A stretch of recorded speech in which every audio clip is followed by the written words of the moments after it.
Black Cat Lounge is sponsored by Paranormal Oddities, The Little Store with the Big Heart, Dragonfly Art and Soul, Para-Niagara, where the real ghosts of Lockport hang out, Wild Raven Candles for those magical times, Queen of Tarts, Metaphysical and Bake Shop.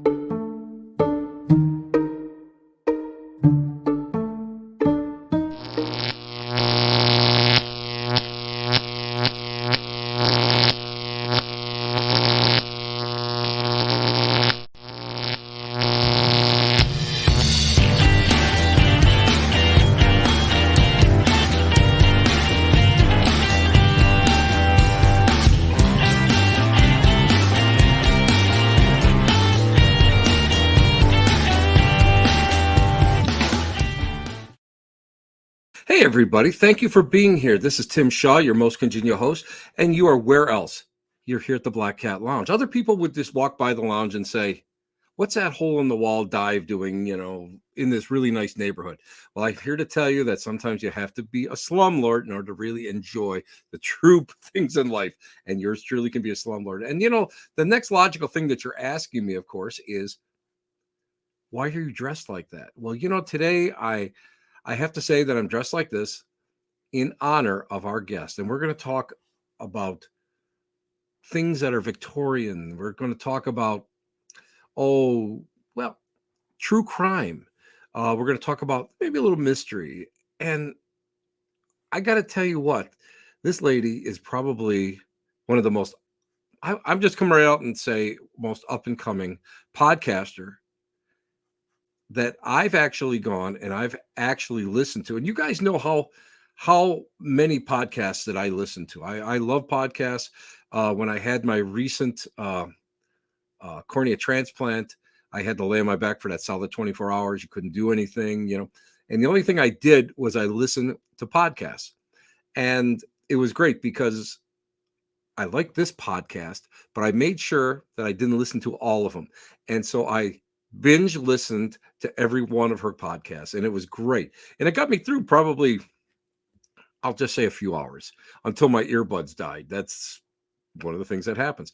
But guys, first, before we start, I just want to show you another piece of Victorian mourning jewelry.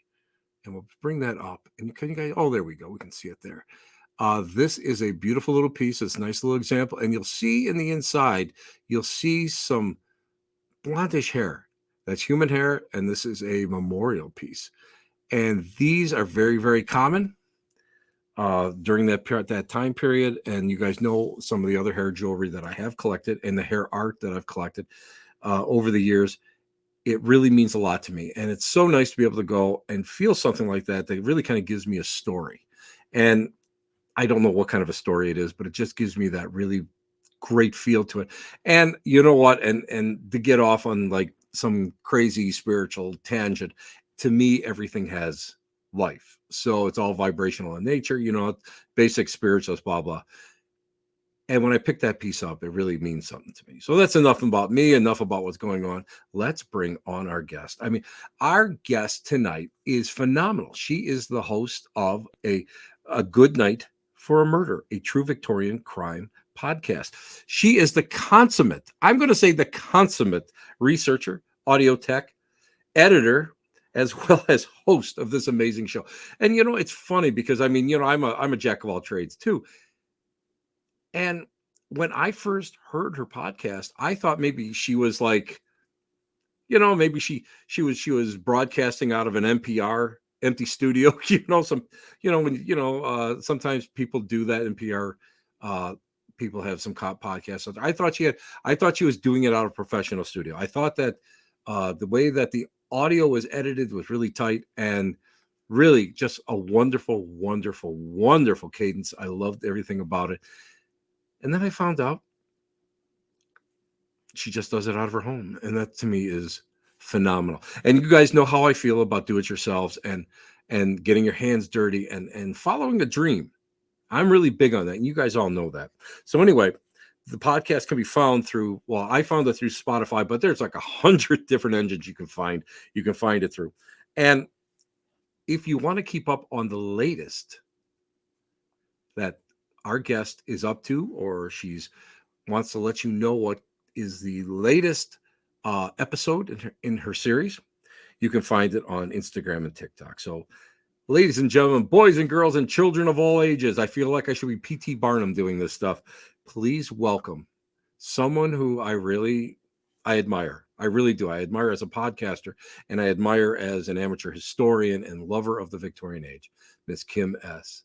Kim, how are you? Thank you for being on tonight. Hello, thank you for having me. I'm glad to This be is, here. oh my God, this is fantastic. This is fantastic. Kim, first off, let's just come right out and ask you, what's a nice girl like you, like so enmeshed in in in the Victorian ooze of true crime? Right, right. Yeah, like how long do you have for this answer? Um, You can as long as we have. That's the way it is. well, I'll start out the podcast A Good Night for a Murder. The name is actually inspired by my mother. She used to like look out the window at a dark night, see a storm coming in, or someone would just say like, "Oh, it's really rainy tonight," and she'd be like, "Good night for a murder out there." Very like offhandedly, very dry, just kind of like that sarcastic humor. And yeah, she said it because her father would say it to her. And then she said it offhandedly, and I kind of like adopted her sense of humor and her cadence of talking and everything like that. And so now I kind of adopted that from her as well. And she was always interested in sharing with me um, all sorts of things about like we'd pass by a cemetery and she'd say like, "Oh, it's that cemetery over there, there's a someone was murdered there and there's a haunting there now." She always loved to tell me about where we grew up, where I grew up, one of the towns and one of the houses, there was a man who murdered his whole family. She would say like, "Oh, so and so there, he murdered his whole family. The house was down there somewhere." So, she kind of inspired me. I think true crime. Obviously, I don't have to tell you that it's had kind of like a resurgence in the past couple of years. It's always very interesting. I think that a lot of women, particularly, are interested in true crime because we kind of want to know like if you know you're going to be prepared, and if you kind of lean into the darkness of it a little bit, you feel that you have a little bit more information.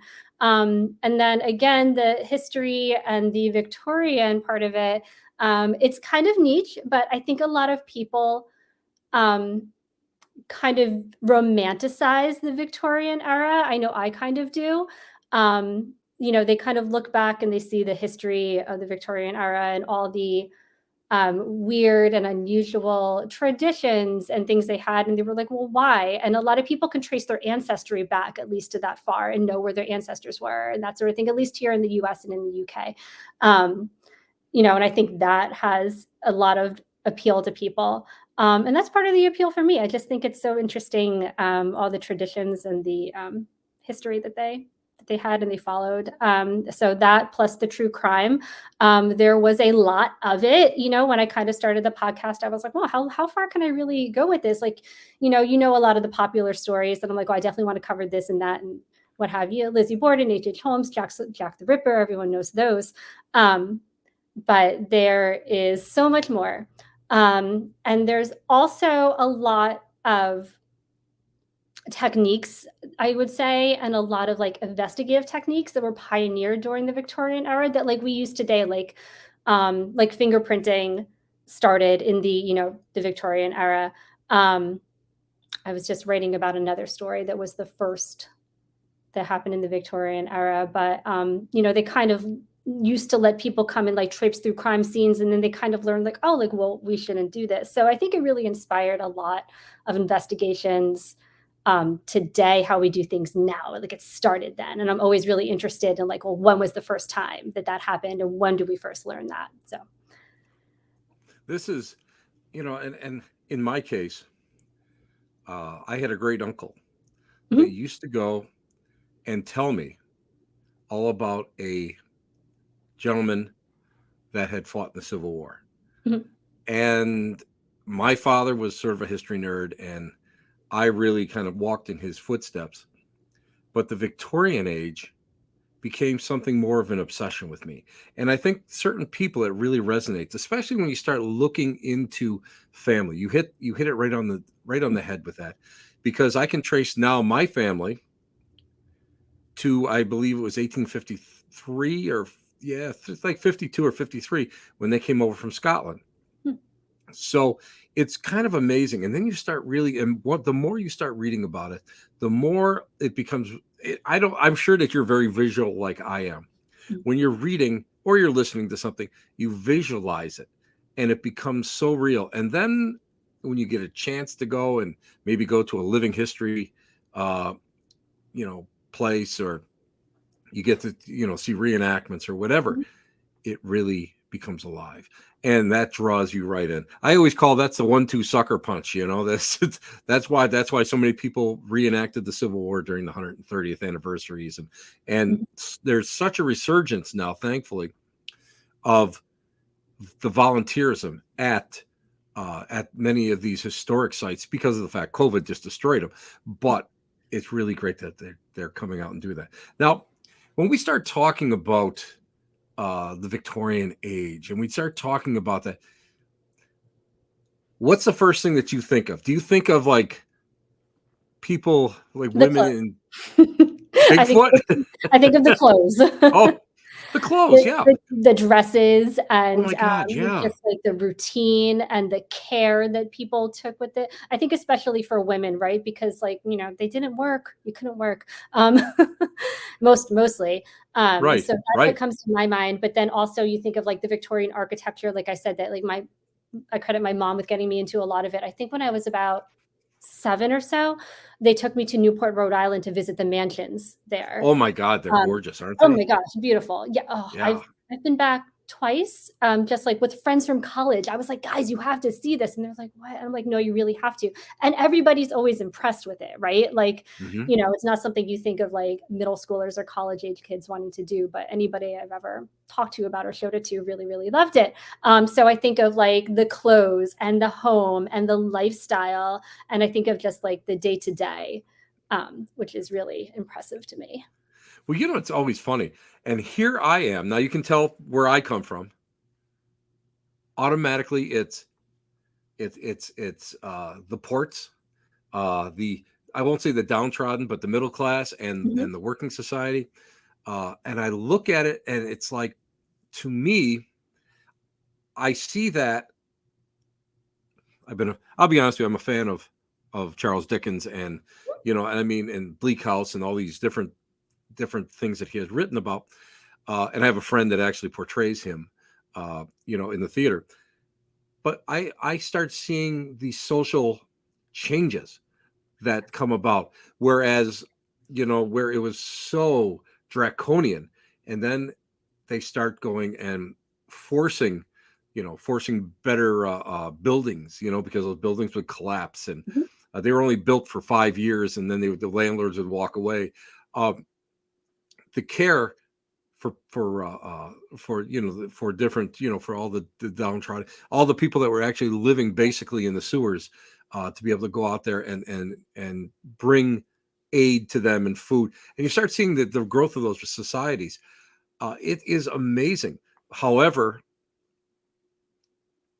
I could see myself in a top hat. I could see myself wearing a top hat, and For and sure, and yeah. the riding boots. Yeah, I could do that. The red coat with the black collar. I could do that, I Yeah. think. I think that, the the kind of experience that people are going through right now with, human rights and Yes. just, Oh, yes. women's rights and everything, this kind of idea that I think a lot of people more now are waking up to, like, we need to do better, Mhm. just we need to do better. We could always be better, but we need to do better. And I think in the especially, like, the turn of the century, like, the late 1890s to, like, the early 1900s, it was the same, right? They had, like, these big leaps in, like, sanitation because they realized that public health was important and it was, like, a problem. Yes. They had, they were founding hospitals, they were founding schools, for Penitentiary reform. I mean, yes, exactly, you same. I mean, you start looking in Philadelphia, the Eastern Yeah. Penitentiary, the way they reformed it, and then how it evolved out. I mean, it's just an amazing time. You're right. It's almost like that now It again. feels similar, yeah. Yeah, I it's a think so. the whole thing is I think we have better food and better It's true, haircuts. and you know what? I do think, like, for as much as I say, like, I love the lifestyle and the day to day, and I do think, like, if you were to ask me, like, "Oh, do you wish that you were alive then?" Yes, so I could wear the clothes and live in the houses, assuming that that was my stature. It wouldn't have been. I'm sure my ancestors were not that. But then, like, when I hear about the medicine and dentistry and how Right. they treat surgeries, I'm like, "No, I don't really wanna go back." Yeah. Let's do 1860s everything lack of fresh. germ theory was pretty tough. Yeah, yeah. I've I've done a lot of research into it, and Yeah, the Civil War Medical Museum in Frederick, Maryland, is an eye opener it's when you go intense, in there, I'm and sure. it you start realizing, Yeah, all the different forms of medicine and what they did and how these guys survived was amazing. it's true. Now we got to let's start talking a little bit about some of the reasons why. Do you think a lot of the reasons why crime in the Victorian age sometimes was so bombastic? That's the only way I can really use for it's like bombastic because when we start, especially the ones that you've picked out, the episodes that you picked out are phenomenal. I sit there and I can't wait. I sit with bated breath for the next episode to come out so that Oh, I thank can you. because of the fact it's so interesting, but it's bombastic. You sit there and you go, they got away with it, or they didn't notice it. Do you think that do you think that those were isolated incidents, or do you think that perhaps they were like, you know, they just got recorded because they were just so. Yeah, I think that, so this is another funny thing. It's like we've come so far, but also, like, so little has changed Mhm. sometimes as well. Like, there's still good cops and bad cops, right? Right. There's still, investigators or what have you that are happy to take the easy way out, the easy road, or, plant evidence or that sort of thing. There's still that sort of stuff going on, and I think there was less probably less oversight of that, Oh then. yes. Maybe there was no, like I said, like we said, we need to learn to do better, and a lot of that was kind of like coming of age, like I think during Hmm. the Victorian era and Edwardian era and that sort of thing. Um, so, you know, I think that, I mean, I couldn't tell you, like, was there more crime then than there is now? I don't really know. There's a lot of sensational crimes now versus then. Um, but I do think the Victorians did seem to have this kind of like penchant and like revelry for the macabre.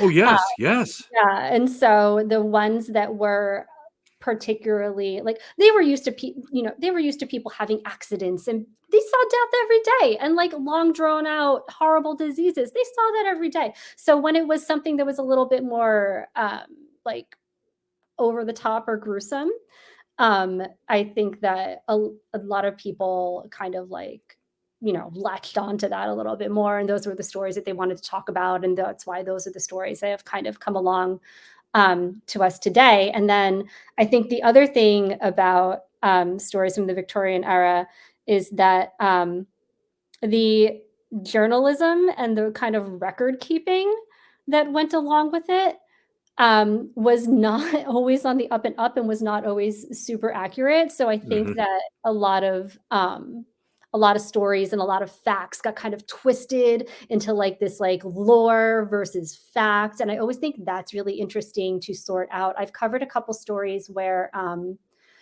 there is like actually modern day science that kind of goes back and revisits it. And those are also one of my favorite stories to cover, where they can kind of like give you some answers, in Right, the right.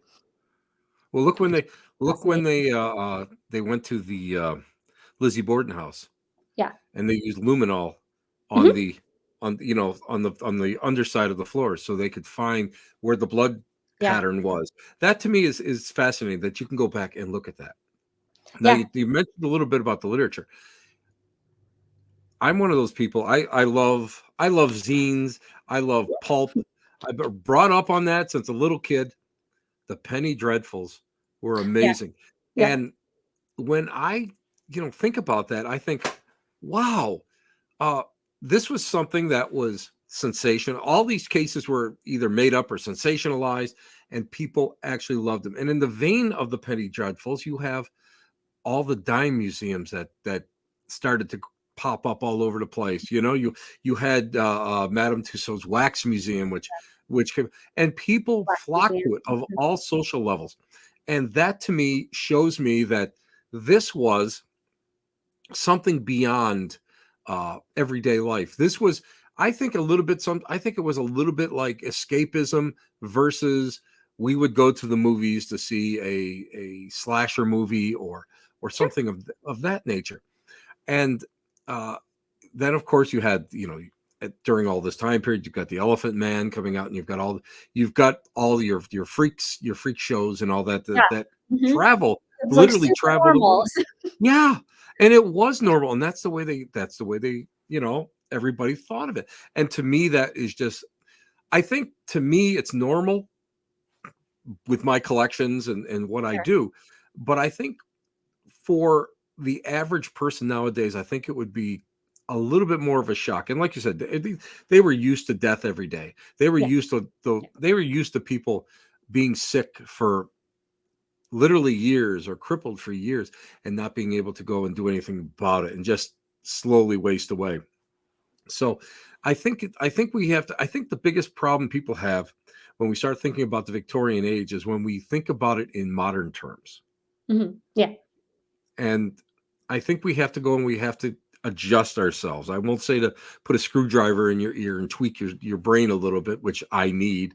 But the big thing is that I think that people need to kind of look at it through different eyes. And you're right, you're going to see similarities, but you're also going to see things that are a little bit, I would say, questionable. Oh, 100%. Yeah. And Yeah. as a child who grew up in the 60s and 70s, I remember all the protests, and I remember all, Selma, Alabama, and all that stuff as Yeah. a little kid.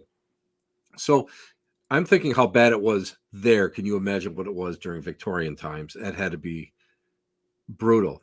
Now, Mhm. let's talk a little bit about a couple cases. And Please. Mhm.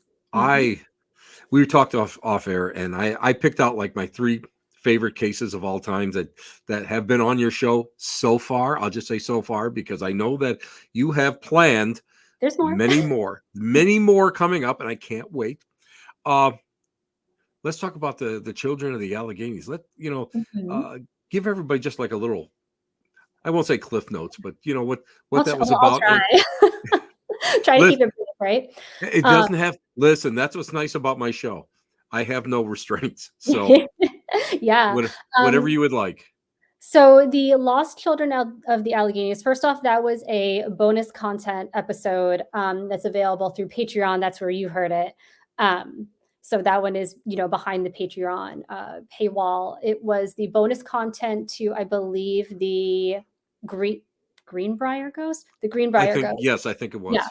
So just kind of starting with the Greenbrier ghost, that was when the testimony of a ghost was admitted to a trial and helped solve a crime. So kind of that's the one you can listen to, that you can find and you can stream on Apple and Spotify and everywhere like that. The bonus content to accompany that was similarly another case that was solved due to a dream, which was the lost children of the Alleghenies. And in that one, the Alleghenies are a mountain region in Pennsylvania.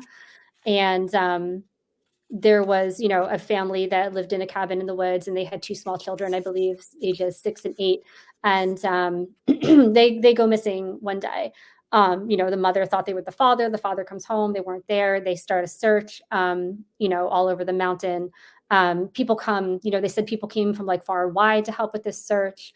Um, they start to turn suspicion on the parents. Actually, they're like, well, are they doing this for sympathy or charity or what have you? They actually dig up the basement, they don't find the children. And this is the mountains in Pennsylvania. I believe it was in like March or April, which is very cold there. And there was a creek that was on their property, that was kind of rushing with snow melt. They searched the creek, they couldn't find the children, and it's been, I think it was well over a week. The news is kind of far and wide, and there was a farmer who didn't participate in the search, but of course he'd heard the news, and he thought, he remarked to his wife, actually, I wish that I could dream something that would help them. They say that he said that, I wish that I could dream something that could help us find these children that everybody's looking for. And it said that, like, that night he goes to sleep and he literally has a dream of being in a forest, and he sees, like, I think it was something like a child's shoe on the ground, and then he looks over, he sees a dead deer, and then he looks up, he sees a stand of birch trees, and then a little further from that, he just has this knowing in his dream that that is where the children will be. And so, he was talking about it that day, then he dreamed of it. Dreams are weird. He doesn't say anything to anybody, but he goes on to dream of that for another 2 nights, I believe. And he, finally he can't, he's having this dream every night, and he's feeling very strongly that it's kind of like a prophetic dream. So he finally says something to his wife. I think the wife tells her brother, and her brother actually is like, I think I know that area with those birch trees, and I think there was like a fallen birch tree, like very specific landmarks in his dream that he's describing. And they don't tell anyone. They just go, the two of them, the Jacob who had the dream and his brother-in-law, and they go into the woods. And sure enough, they find everything that he dreamt of. They find a shoe on the ground. They find the dead deer, and they, see the stand of birch trees, and they find the children just curled up on the roots of the birch tree. And they go and they alert the authorities. And of course, they go and they, do autopsies on the children, and it's just determined that they had died of exposure from the cold. They were not even that far from home. Searchers had assumed that the children could not cross the creek. They thought the children went in the creek. They searched in it. They couldn't find them, but they assumed that small children of the ages 8 and 6 wouldn't even really try to cross it. At some point they got lost, and they just laid down and suffered from exposure. If they had crossed that creek, they probably would have found them sooner.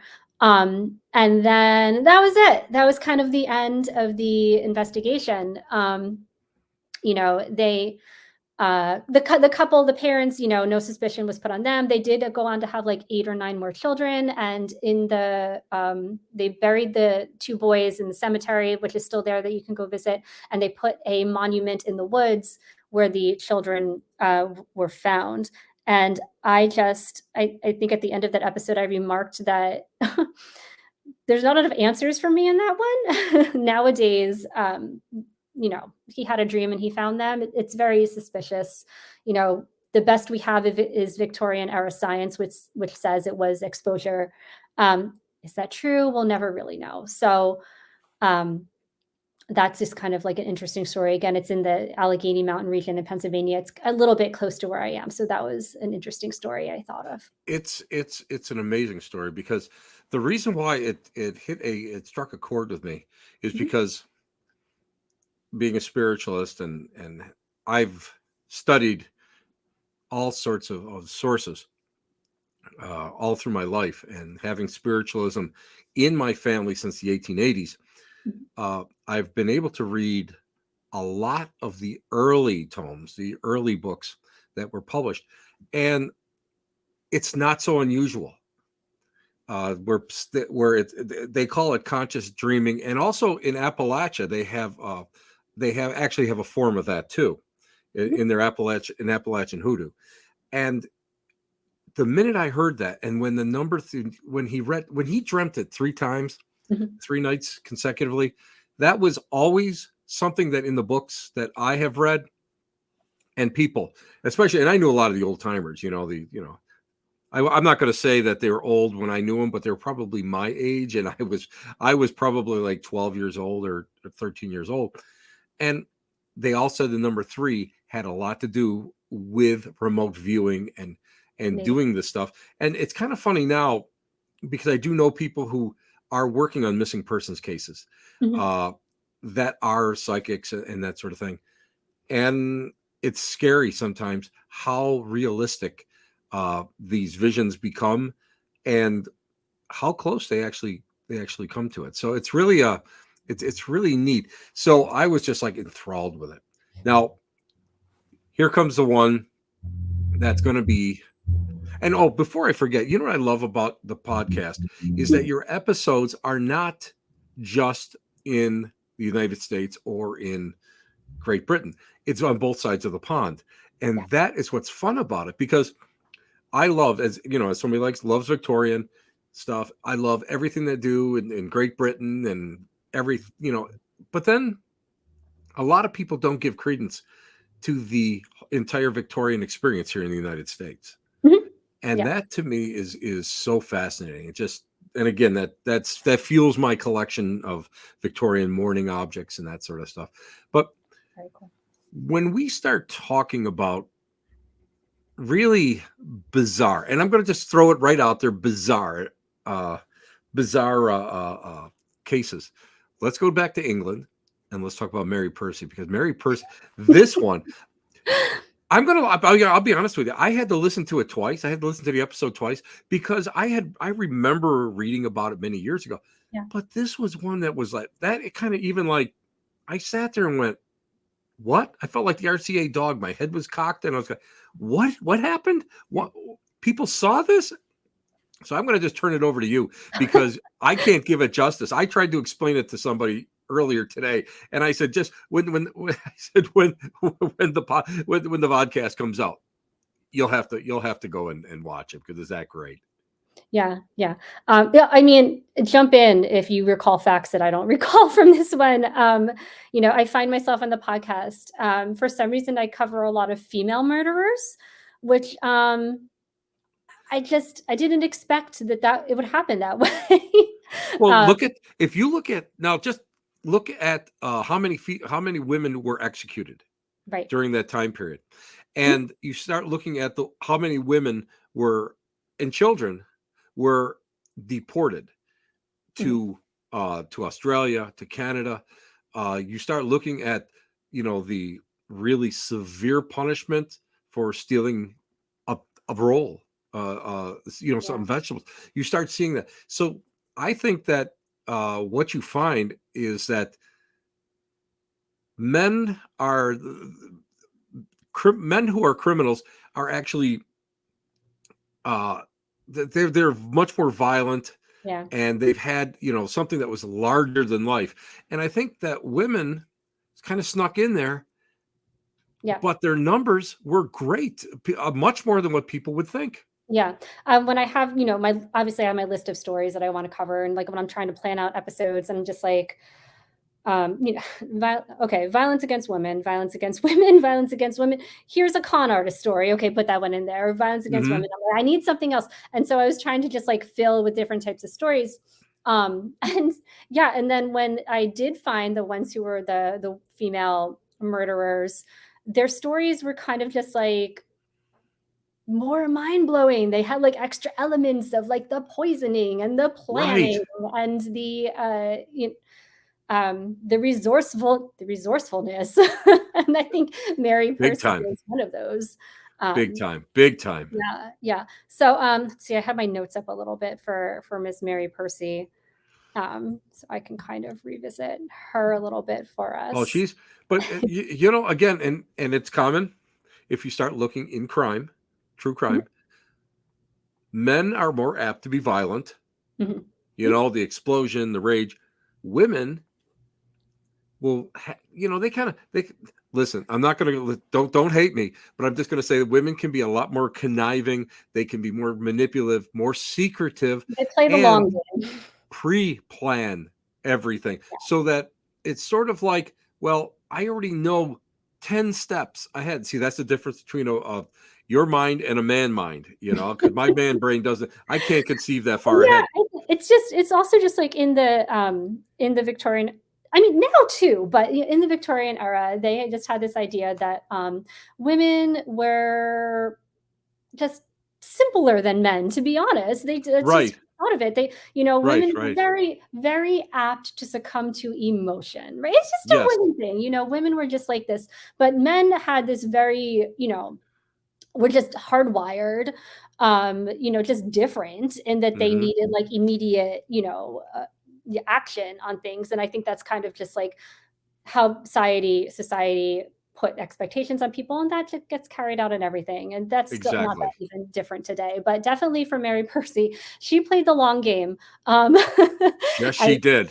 she did, because let's see, I can get into the story a little bit with Mary Percy. So she was working class, and she had a lover, and they weren't married or anything, and her lover, he was actually seeing someone else. They weren't married. She was also seeing other people. She dated other people before him. It was not a thing. But then the other woman that her lover was with, the other woman gets pregnant. So he says, like, this needs to stop. She's pregnant now, and I need to marry her. That her name was Phoebe.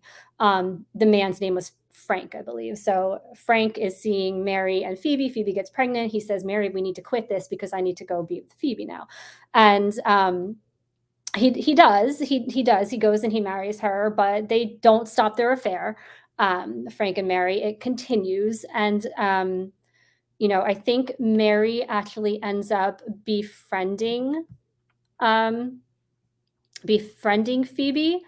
She just kind of like inserts herself into this couple's life. She actually goes over there and like cares for the baby and takes care of Phoebe when she's sick this one time. So she just kind of tries to insert herself into the life, which is kind of odd.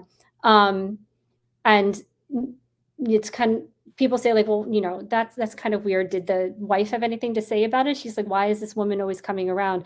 And she did. She had one time, Mary invited Phoebe to like a pub with her, and she was like, "Oh, I want to go look at this house down by the seaside. Why don't you come with me to look at it?" And Phoebe gets like a red flag, and she's like, "I'm not going anywhere alone with you, Mary. Forget it." And she obviously doesn't go with her, so she kind of knew something was up about her. Um, but she just kind of continued to have like this weird friendship. That's the other thing about the Victorian era. Everybody was so polite. Everybody tried very hard to be polite to each other all the time. So obviously there's this woman that's like trying to insert herself into the relationship with, you and your husband, and the wife is just kind of like allowing it. But one day she sends her an invitation and was like, come over, bring the baby, and we'll have tea. And so she goes over there, and then she is brings the baby, and she is never seen again. I believe that the husband and the sister reported her missing. Meanwhile, she's been reported missing. um, Someone has discovered a body of a woman, um, not too far away. Um, so they discover the body, and then they go on to discover a bloody baby carriage. They call it a preambulator. Not too much further from that, like maybe like a 30-minute walk, right? And then later on, they also discover the child, who was, I think, maybe 1.5. They find the body of the child. And so they say, we've discovered the body of this woman. Will you come to identify her? And the husband's kind of being held for questioning, I'm assuming. And so the sister goes to identify her, and also goes first to get Mary Percy as like a friend, just like a friend's like, oh my gosh, they think they found Frank's wife. Could you come identify her with me? And so she starts acting crazy. She starts acting really weird. She's like, don't go in there. I can't let you go in there and see her. Don't go in. But the sister is like, I'm going in. And she goes in, she identifies, the body, and they realize that, she's dead. And Mary like flies into these hysterics. She's like way over the top. And, it's kind of, in hindsight, it's very obvious, and I'm sure it's very obvious to anybody listening what's going on. But the police kind of like noted that. They were like, oh, that's kind of weird. So they realize that, she's dead and the child is dead. And let's see if I can remember what actually led them to go visit her. Oh, so the husband comes clean about his affair, and that's pretty obvious. So the husband comes clean about his affair. He's like, "Do you know who anybody would want to harm your wife?" He's like, "Actually, Mary might want to, harm her. I've actually been carrying on this affair with her, and she might want her out of the way." So the police say, "Huh, having an affair. She was acting kind of crazy to come identify the body." And they go over to the house to question her.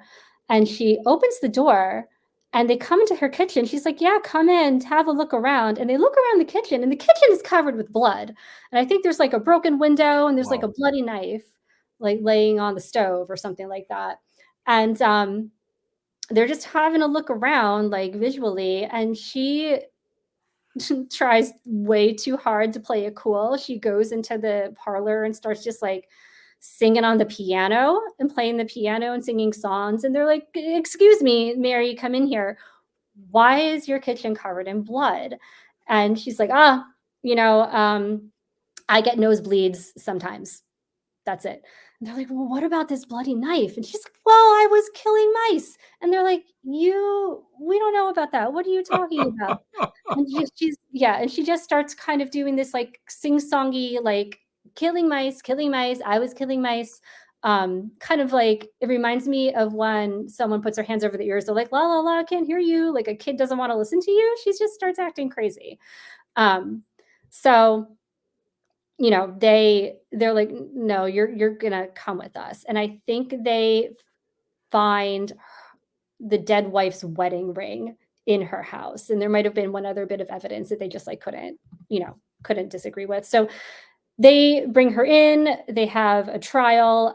She pleads not guilty, but there's multiple witnesses. Um, and they ends up being found guilty and she ends up being hung for it. The jury deliberated like not even an hour. That's amazing. You know what? But again, this is something that so many people miss. They don't. I think too many people concentrate on fiction Mhm. when nonfiction is Stranger. probably, yes. It's. I think it's just that I think people feel safer Mm. with fiction than actually going and have to look at the demon in the eyes. Oh, Got a 100%. question for you, real quick. Please. Jack the Ripper. Who do you think it was? Oh, yeah. I almost think there was it Tumblety? I like Tumblety. him for it, the mustache man. It's Yep. almost like it's too perfect for it to be him. When you hear about the Right. movies and the lore and everything like that, I'm like, "That's too easy of an answer. It can't actually be him." But, when you think about, like, the actual hard evidence of it, about how he kind of ran and Yes. then he stopped, then the murder stopped, um, I think that I like him the best for it. I do have an episode on Jack the Ripper. I do go over kind of like a short list of like 4 to 5 suspects. Hmm. I know Kosminski was the one they had the DNA evidence. I don't think it's him. There was one man they found drowned. They thought he did it and then he was so guilty he drowned himself. I Hmm. don't think it was him. I might have talked about one other in there. I don't think for Tumblety, they have any good evidence on him really, but just like the circumstantial evidence, um, I and the way that people reported about his character and what we know about profiling today. See, I think about Right. that a lot. I like to take like modern science and try and go back and apply it. And what we know about profiling, I kind of like him for it. We have a gentleman up here not too far away, about an hour's drive from here in Rochester, New York, and I can't remember his name, but he was a medical doctor, and he was in Whitechapel at the time of the murders, and he was, excuse me, if I'm not mistaken, he was caught, I think, smuggling. I forget how many women's uteruses in formaldehyde. We might be talking about the same gentleman. He was a I think we doctor. are. He was in New York. Yes, He would have these allegedly rumors, I think. He would have allegedly. these dinner parties of only men, because he hated women, and he would Yes. like say like, Yeah. and he would show people his, he was kind of a quack doctor, he wasn't really a doctor, but Right. he would show people his collection of women's organs, including like their uteruses, Yes. in in at these dinner parties. So yeah, I think we're talking about the Yeah, we have same as a matter of fact, gentleman this who like, traveled there, and then he fled back to New York, and then that's him. That's we him. never heard of him again. Yes, that's him. He's buried up here at Holy Cross Cemetery, and, Is he really? Yeah, yeah, that's he's in interesting. Rochester, New York, so when I'm gonna be I'm out in Rochester all the time, so when I get out there, I'm gonna take a photograph of the grave, and I'll send it to you so that, Please do. Yeah, you that know, would be it's interesting. just for your collection because that's something that has always fascinated me, that somebody of that nature and when he came home, the murder Mhm. stopped. But it's kind of funny because how many people either died or they left the area and the murder stopped. So there's so Yeah, many suspects, yeah. and of course, I mean, you have the "Catch Me If You Can" type letters, and you have the bodily organs that were sent. So I Yeah, mean, there was the sensationalism and, like, the copycatism and everything. I think yes, everybody wanted to get in on it. Like Mary Percy, who we were just talking about, she is, like, one of the only female suspects for Jack the Ripper. hmm, For the To my mind, the only reason is because, the timeline, she was there at the same time. She was in, right, London in 1888. Her MO and her motive is very different. She was a jealous lover who yes, killed, a woman very differently than the method that Jack the Ripper did. So, it's I agree, people like but to still, connect it. Same with, like, H.H. Holmes, if we know we, like, love to talk about him. I love The it. MO is very, very different. So Who Jack the Ripper, Humes I think. Holmes is it his is an amazing story because I never really knew anything about it. I had like known just bits and pieces of it until I met his great I think whatever grandson or what. Three greats. I'm not yeah, three great Jeff Mudgett, and I got a chance to sit on a plane next to him for about an hour, and we got a chance to speak of and really talk about it. And it was kind of amazing because he was a serial killer almost throughout his whole life, and it proves this will prove that it was such a different time because people were so trusting. you know uh People would go and stay at, well, basically stay at the castle, stay at his hotel, Mhm. and not think anything of it. Single women would go in there and feel comfortable, and little did they know that this place was a murder factory, and how he had a side business of supplying skeletons, Yeah. articulated skeletons. And He was I think above all else, he was a very good con man. He, huge, yes.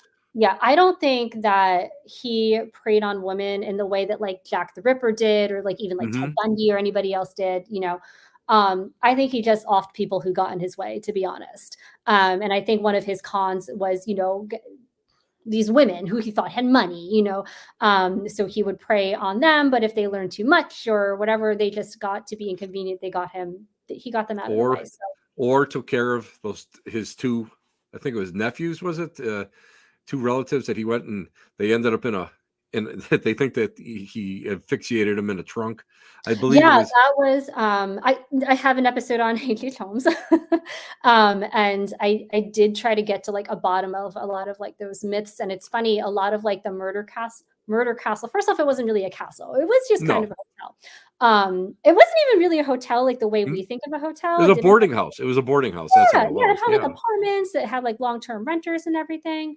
But, yeah, the children were he did have kind of a right-hand man who was in on a lot of his cons, and those were Hmm. his children.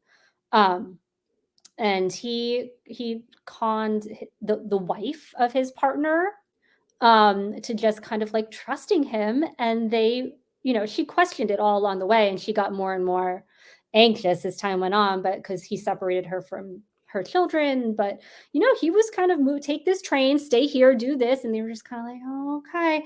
And he had three wives that he married. Fourth Right. one he said was his wife. I think out of them, only one of them really knew a little bit of what he was up to. But the Hmm. others, we had no idea. He had children by them and everything. So I think above all else, he was just like a very good con man. Listen, it sounds like my grandfather. Okay, he was. I don't know. I believe that he was married to four people, but I don't Different believe he was divorced from anybody. But we're talking about, lives, different lives. it was years. It was many years ago. It was before I was born, so it's Different ancient lives history. for sure. But again, it's just a different time period. And what's fascinating, and we talked off the air a little bit, was uh, when Jeff was present when they were exhuming uh, Hume's remains, because there was a big conjecture whether he was buried there, or because that's very common, because I know, like, even the assassin of President McKinley, where he was said to have been buried, was different, and then they had poured acid on the body to destroy the remains, so nothing was left. And a lot of these are moved, and they're just showpieces. The stones are just solopaths, is what they are. And when they broke open the grave, they found the coffin. They opened the coffin. There was no body in there, and they thought, "Oh, where is he?" And then they broke through the concrete vault underneath there, and that's where his body was. And Jeff was something, because Jeff, he looked at me. He goes, "So they give me the skull, and I'm standing there with the skull, and I'm looking at it." He goes, and all of a sudden something's rolling around in it like a big marble, and it goes into my hand. He goes, it was his mummified brain that was still there, and that to me was like, I don't know if I could handle that. That one was, I don't, I've had to, I've worked in hospitals, and and claimed ORs and that sort of stuff. I don't know if I could have, like, really handled that. Did I they give think him that would have. like, did he have gloves? Did they at least give him a glove or something? I, I don't think he even had a glove on. Knowing Jeff, he probably didn't. And Yikes. he's a good guy, and he's got a book out on the subject. Yeah. And but if anybody ever gets a chance to listen to him, he's interesting. But in the meantime, Kim S has a phenomenal episode on Humes, if you guys want to go and really take a look at it. Now, you know, uh, too often I think that we as a society have a tendency to consciously not look back and realize that the past influences our day-to-day lives. And can you think of anything that in the past, maybe during the Victorian ages, and I'm putting you on the spot, I'm sorry, but I want to do that. I want to ask you I'll try. that we kind of carry, like a tradition we carry on today, that would have Mhm. been from the Victorian age. Um, yeah, I think there's a lot.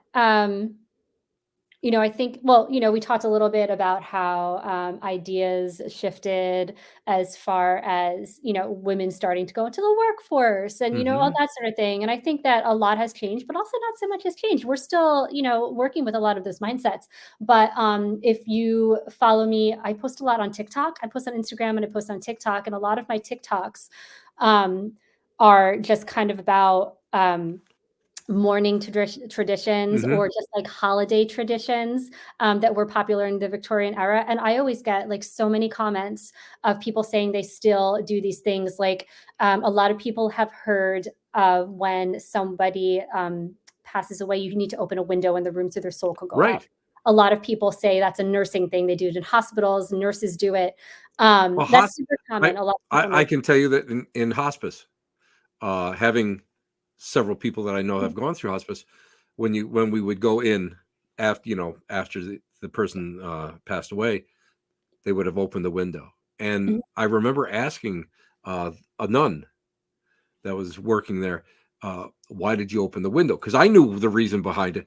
And she says, well, we have to let her soul go up to heaven. And I thought, wow, that's amazing, when you can it kind of like traverses the ages when something like that happens. Yeah, yeah. So I think like that. I think that one, like specifically that one was actually like an Irish tradition. Hmm. Of course, there was a big, emigration of Ireland to America. A lot of Irish became nurses. And so now we're like, oh, well, it's a nursing tradition. But, that's just where they happened to find work, when they emigrated over. Hmm. We just had the holidays. The holidays just went by. They didn't even really give gifts or send Christmas cards at Christmas until the Victorian era. I think like the 1860s or so is when cards really became popular, because that was when they were able to print them. Printing press advancements were made, and I can't remember the year, but that's when postage stamps were able to be, kind of newly printed easily, accessibly for more than Accessible, just yes. like the wealthy. It's spread a little bit more to other classes. So I think there's like just so much that kind of has trickled down and like lingered, um, from that era that we still do today. It's amazing to me. And I promised you that I would not keep you all night because you're someone who is so fascinating to me that I absolutely love. I Happy to absolutely do that. love listening uh, uh, to your knowledge. You're so knowledgeable in this subject, and it's great. And wait a minute, first of all, I have to plug your show. Everybody, Please. Good Night for a Murder, Victorian true crime podcast.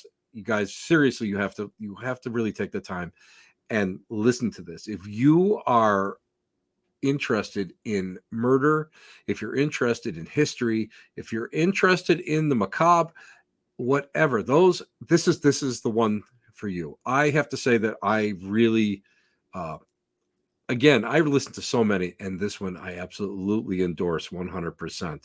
Now, Kim, let everybody know how they can listen to you, they can find out everything that you're doing. Well, no, let's not go that far, but everything to do with the show. With everything, and right?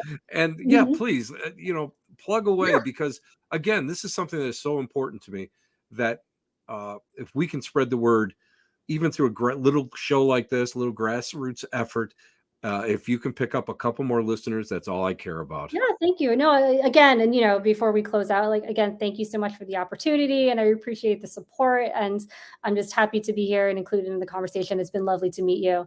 And hopefully we'll continue to be in touch. We We will. Oh yes, we so will. many so many shared interests.